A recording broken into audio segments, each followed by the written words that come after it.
Good morning, professors and friends. Today I'll be presenting about the news article. My name is Stephanie and I'm from Group 9. So the article that I have chosen today for the presentation is Indonesia's governmental bonds decreasing rate of volatility. Previously in this year in April, Indonesia's governmental bond sits at 0.6 in April, but currently in October, Indonesia's governmental bond sits just at 0.064, whilst Malaysia's governmental bond sits at 0.06.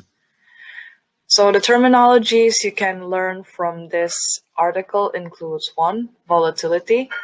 Volatility is a statistical measures of dispersion of returns for a given security or market index. Technically, the rate shows how much a price swing will happen. And then there is debt monetization. This is the practice of government borrowing money from the central bank, which in the process of buying the debt creates new money. It is one of the practices often informally called printing money. And then why did it happen? Firstly, it's because of Indonesia's central bank debt monetization program. Apparently, this program does not support the current development or improvement of Indonesia's governmental volatility rate bonds. And then there's also the fact that Malaysia's central bank had a more aggressive rate of action, making their volatility rate more stable and currently higher in the month of October. And Indonesia's had experienced a withdrawal of foreign funds just right before the fluctuation. The withdrawal of foreign funds does mean that there are less demands for the bonds, making them weaker in terms of rate as well. So what are the impacts? So the impacts of this declining rate of governmental bonds includes 1. Losing investors. This is because the neighboring country Malaysia currently now has a higher rate of volatility, which means it's currently a better attraction. It's more attractive for foreign investors to actually invest in Malaysia's governmental bonds. And then this resulted to the weakening of Indonesia's bond market.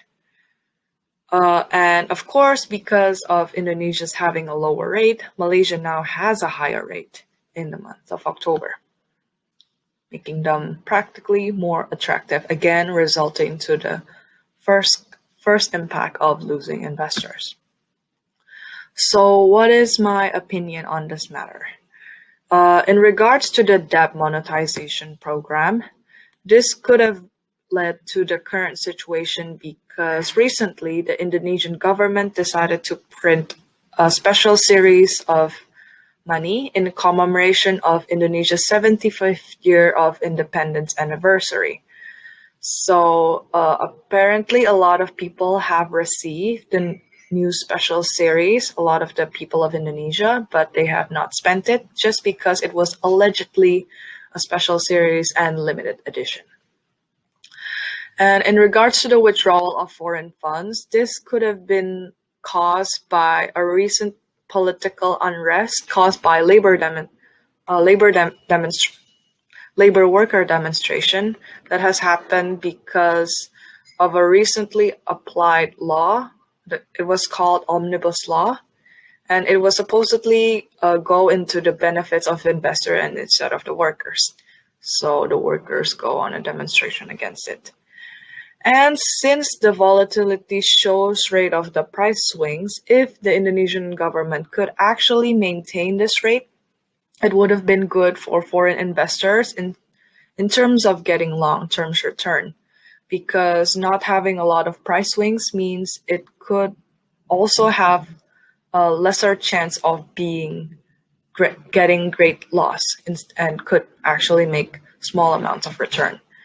And lastly, it's probably not a good situation just yet to buy Indonesia's bond for short-term reasons, for short-term returns, just because currently the worker demonstration has not been resolved and it could really ruin the chance of having short-term returns.